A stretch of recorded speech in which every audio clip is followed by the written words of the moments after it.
Yo, yo, yo, what is going on, my beautiful brothers and sisters, fellow radiators of love? My name is Shamal Pope, aka J Phoenix, and this is going to be your astrology forecast for Hump Day. Wednesday, November 29th of 2023. Thank you so much for joining me in this video. Hopefully you guys are having a wonderful week so far. Let's go ahead and hop into these astrological transits to see what the celestial weather is so you can be better prepared to navigate these energies. Well, we do have the moon in its home side of Cancer today. It just moved into Cancer, and it's not well. It'll eventually make the opposition to Pluto. It's going to make some interesting aspects today, or just in general when it's throughout Cancer. It's going to quincunx all of the Sag energies, so Mars and the Sun is going to make quincunxes over to that. Already at the time of me making this, it's making that awkward stare to Mars, right? And of course, it will eventually square those nodes. Now, couple things that we want to point out. Saturn is at 1 degree now. Remember what I was saying for about a week or two? Actually, I was saying it for about probably 2 weeks. I was saying that like Saturn at 0 degrees is like at a pit stop, like a cruise ship at a pit stop. And now that it's finally moved off the port, if you will.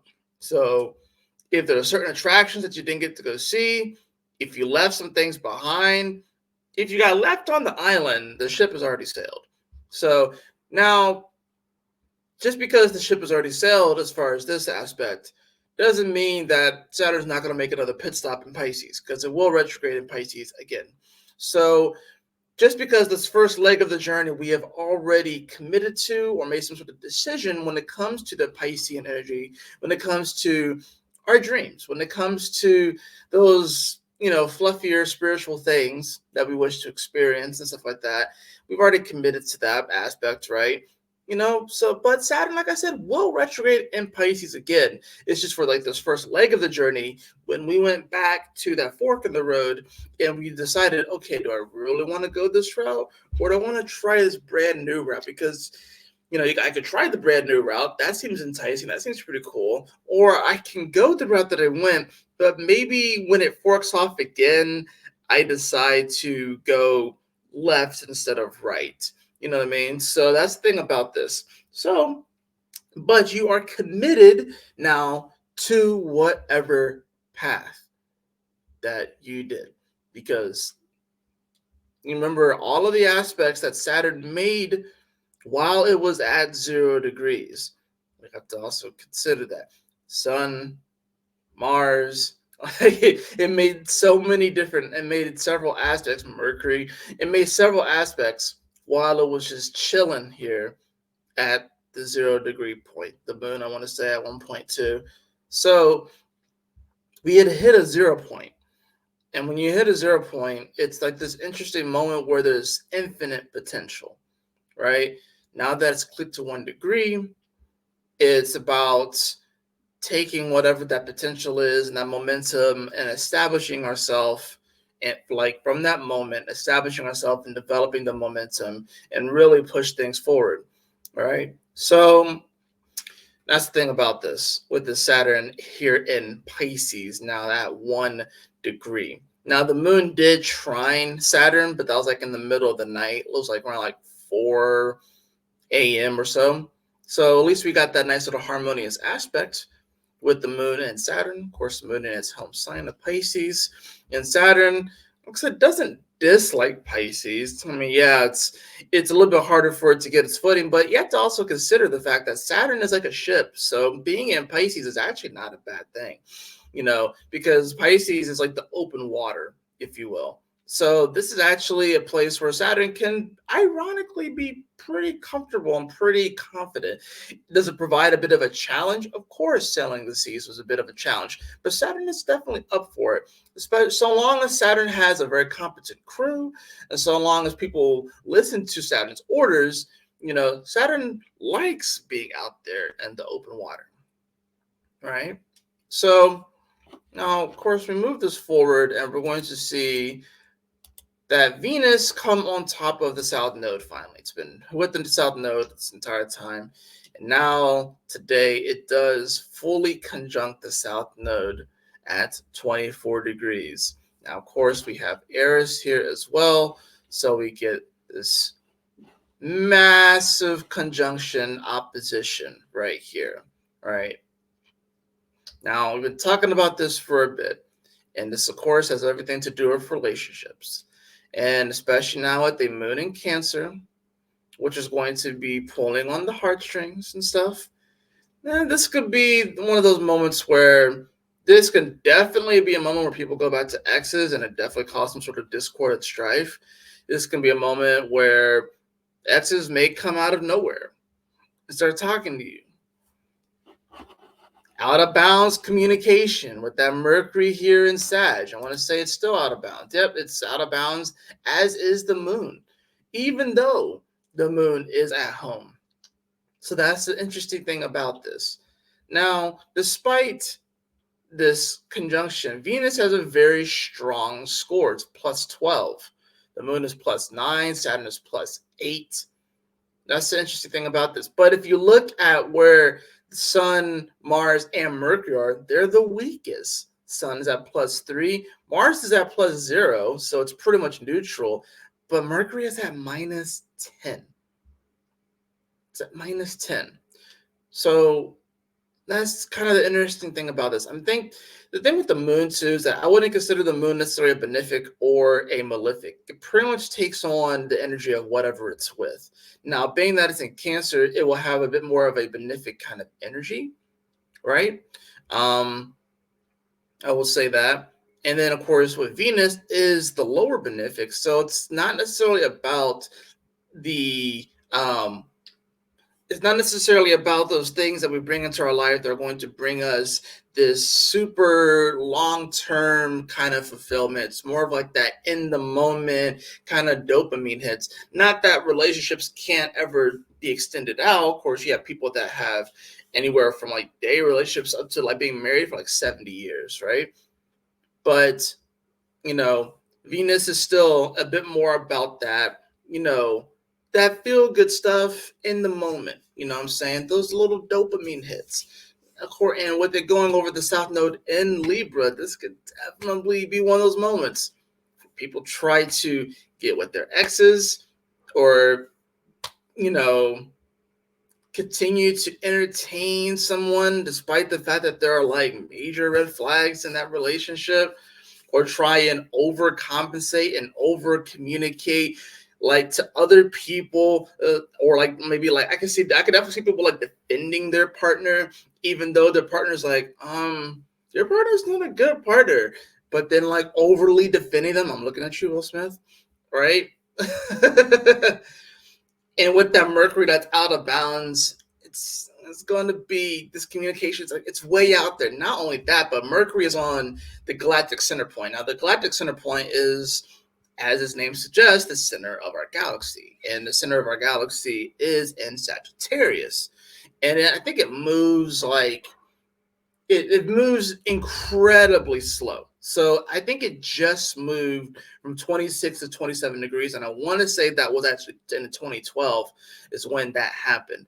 And the galactic center point, it kind of represents, like I said, being that it's the center of the galaxy, it's this spot of like auspicious destiny, if you will, and in a way of connecting with our galactic family, and our galactic neighborhood, if you will.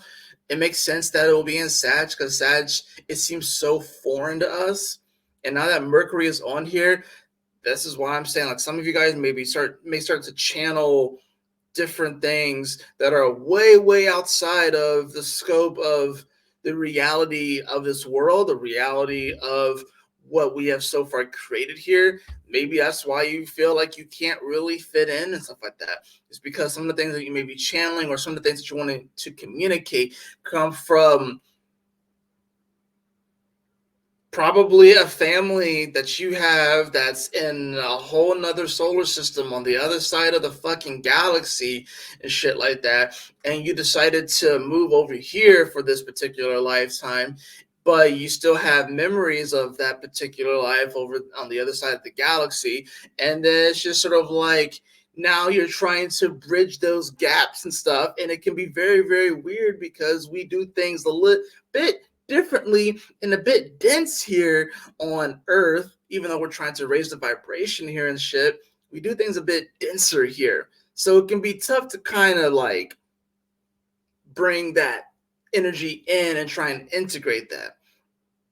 It's out of bounds, right? It's out of bounds. That's the weird thing about it. Out of bounds isn't a bad thing. It just means that the energy is going to be, like I said yesterday, exaggerated and a bit hyperbolic.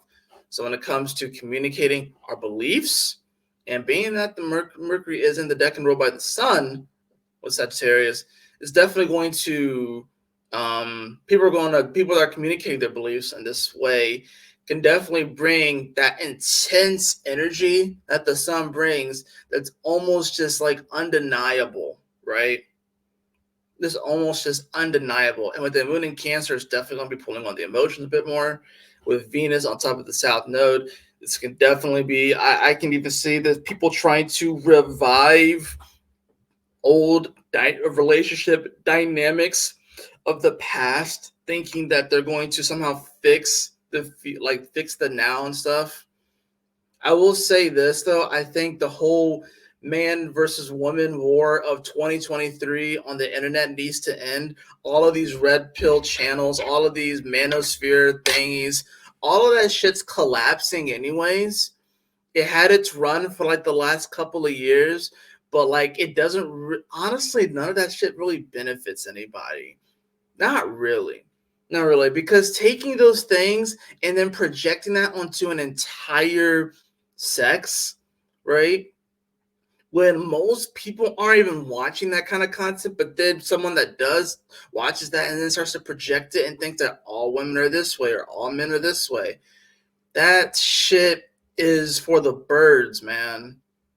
The shit's for the birds. And it's time to evolve out of that. Hopefully we can leave that shit in 2023. Some of it's probably going to continue, but a lot of it's getting exposed. A lot of it's getting exposed. So that's another thing that this Venus on top of the South Node opposing the North Node in Aries is going to bring out is a lot of those relationship dynamics. How do we find balance in these things, right? So long as the South Node is going through Libra, I think it served its purpose as far as revealing a lot of that stuff. But also we have to realize that those opinions of those men and those women on those channels and the people that they bring on to their channels to almost force a narrative or paint a narrative that is not completely untrue. I'm calling out all this content right now. That's not necessarily untrue, but it's not the full truth either. But it's framing it in a way that's going to make it seem like all men are this way and all women are this way. So there's going to be a response to that. The people that get caught up in all that oppose it, there's going to be this whole thing where people are wanting to go back to women not being allowed to vote and shit and other things. And we don't want to go back there either, right? So it's like people see that stuff and then they want to swing the pendulum all the way to the other fucking side. That's the danger of this kind of energy, right? So you want to be conscious and you want to be aware to not fall into those kind of pitfalls, right? Because it can be painted a certain way and framed a certain way, but it's still the same pitfall. You're still going to fall into the mud and be bathing with Shrek. And if you want to bathe with Shrek, that's cool. I'm just saying, that's his swamp. You don't necessarily have to be bathing in that muck and mire. What are with these freaking metaphors today? So, as you can see, Venus comes over the South Node. That moon's going to continue its transit throughout Cancer. It does make a nice little sextile over to Jupiter. This is happening while it actually does form a nice little yod here, 7-7. And then, of course, the sun here in Sagittarius. So we actually do have a nice little yod that's forming between the moon, the sun, and Jupiter. Things pointing towards the sun, right? And the sun in Sagittarius at 7 degrees. This is definitely going to bring up as a bit of a spiritual undertone to it. But this comes down to whether or not we believe in our own value. It can see how do I bring this? How can we integrate some of these spiritual ideals and really kind of integrate that into our day-to-day reality, into this Taurus-like energy, into this physicality stuff, and the stuff that maybe seem a little bit boring, some of the stuff that may seem a little bit mundane. I'm not saying that Tauruses are like boring and shit. I'm saying that typically when I think of like the Taurus energy, I do think of like pastures and farming and different things like that. It's physical earth. So for some people, that may seem a bit boring. But being that it's 7 degrees, it definitely brings, like I said, a spiritual undertone to it. So it's about whether or not we can take some of these ideals and this hope that we're feeling in Sag and realize that, it's something that's going to come from within. This moon is sextiling Jupiter during this. It's something that's going to come from within. It's not going to be some outside force or outside thing that's going to make you feel good or make you feel like you have the value. Like, I can tell you that you are valuable, that you are worthy, all I want. And I will continue to do that because I want to help motivate and inspire people. And if I can just make one person's day better or smile, I want to do that. But even ultimately, I can do that all day until I'm blue in the face. But you have to still believe it. You still have to believe in yourself. And that's really what this comes down to. Do you believe in yourself? Right? This moon's going to continue by the end of the day. Of course, it's going to be hitting around 12 degrees. If you go to West Coast, it's going to be, about 13 degrees on the West Coast. By the time the third day ends over there, Mercury will hit 28 degrees of Sag, right? And Venus is, the North Node moves on that 24th degree finally. And you're going to see Venus getting very close to 25 degrees. And of course, on Mercury, that's coming to Capricorn pretty soon. So definitely an interesting day. Said Saturn moving moving to that first degree, the Yod, the Venus conjunct the South Node. A lot of interesting things definitely going on. I would say for a day like today, we're doing our best to, of course, navigate these waters. The ship has left the port, and now we are embarking on this new stage of our spiritual journeys. And we have to find a way to balance both of these different sides, both of these different extremes, and several different areas, right? All of these little wars that are popping up between ideologies and actual physical places and stuff like that. We have to figure out a way to find the balance between all of that stuff, right? We got to figure out the way to find the balance between all of that stuff and not necessarily swing one way or the other. Now, you may be able to see, okay, that person has a point and that person has a point and stuff. But the thing is that if we play these games for too long, it's going to get more volatile, especially as these nodes shift into the second and first decan of their respective signs. We haven't seen shit yet, even though it is in the third decan, which does in many ways rule the larger collective.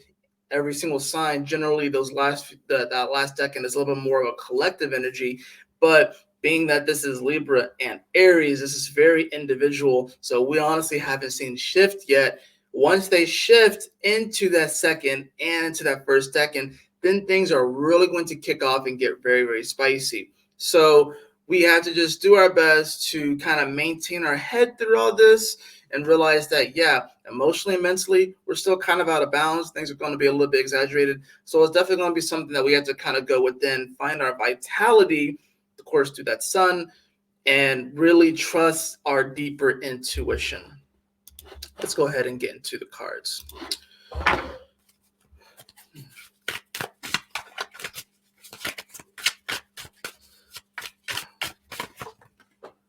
Oh, well, that card just kind of popped right out. I have the Queen of Wands here. Just popping on out. I have the Queen of Wands. You know, this is interesting. She has that black cat with her, holding that staff, and of course the sunflower. It's interesting too. The sunflower. It's a very beautiful flower, but it is kind of unconventional too. It has this giant brown core, and then it has the actual the very beautiful yellow golden petals around it. And then of course you have like this black cat, which black cats, they're generally associated with bad luck, but cats in general are very intuitive spiritual creatures. And honestly, if you unless you are allergic to cats, people that are like, oh my gosh, I hate cats. I'm like, yeah, well, that's the thing. Cats, there's a reason why the ancient Egyptians adored cats. And a lot of these ancient societies adored cats. It's because they're able to sense spiritual energy, and they are able to sense, whether or not someone is sound spiritually as well. So that's the thing about it. We're gonna go ahead and continue to shift this to see who else we have joining the Queen of Wands today. Well, yeah, we have the Six of Wands in reverse. So we have the Six of Wands in reverse and the Queen of Wands upright. This is not about just this is about picking your battles. The Six of Wands in reverse is someone that has achieved victory. With it being reverse, this is like you gotta pick your battles. And you're not gonna win. You're not gonna win every single one. You gotta learn how to pick your battles. You gotta realize that there are some battles that are even meant for you to just walk away from. Like it's not that big of a deal, but we can kind of make it a big deal and maybe think that we're having some sort of bad luck with that black cat there that's guarding the Queen of Wands. But this is about, trusting your intuition, trusting your gut. Bottom of the deck, we do have the Magician card in reverse. So honestly, what I see this as, like, shoot, you don't want to necessarily manifest some crazy ass situation just to try and save this win. This is like a Hail Mary kind of energy. If I see Magician and Six of Wands in reverse, this is definitely Hail Mary kind of energy, where it's like you may even be. That's the weird thing. It's a Hail Mary in a situation where you may actually be winning. You may be up by like a field goal, and all you have to do is run the clock out. But for some reason, because you want to be a freaking hard ass and a try hard, you heave the ball downfield and throw an interception, and then the other team scores when you could have just nailed the ball. But because you're trying to run up the score and shit like that and trying to make yourself look even better when you already won, then this is when you fuck up. So this is the kind of energy where people are going to push the boundaries even more so. They're already winning, and they continue to do shit and throw Hail Marys that aren't winning. They're getting intercepted. They're getting taken back for a touchdown, and they're going to end up losing because they just want to pile it on and pile it on and pile it on. This is not that kind of energy. This is not that kind of energy. So I'm even going to cut the deck because I think that's pretty interesting. We got the card that we got yesterday. We got the Seven of Cups, but it is upright. So, yeah, of course you have many choices. Of course, that coach has many choices when they go through the playbook. I know that I'm doing a lot of sports analogies. It's football season, right? Yeah, there's a lot of things you can pick. You can do the Hail Mary. You can run. You can nail it. You can try and kick an 80-yard field goal. Doesn't necessarily mean you're going to make that 80-yard field goal unless you have a freaking amazing kicker, but like the kicker of the century. But, yeah, you have many choices, but really, do you actually have that many choices? That's the kind of interesting thing about free will. It's like we do have the choices, but do we really have the choices? That's one thing that astrology does kind of call into question. So, anyways, that's going to do it for your astrology forecast today. I hope that you all enjoyed it. If you did, please like, share, and subscribe. I definitely appreciate it. If you'd like to have a personal reading with me, beloved, you can follow the link in the description below to my website, jphoenix.com. And as always, y'all take care, stay blessed, have a wonderful day. Hump day. I'll see you on the next astrology forecast. Peace.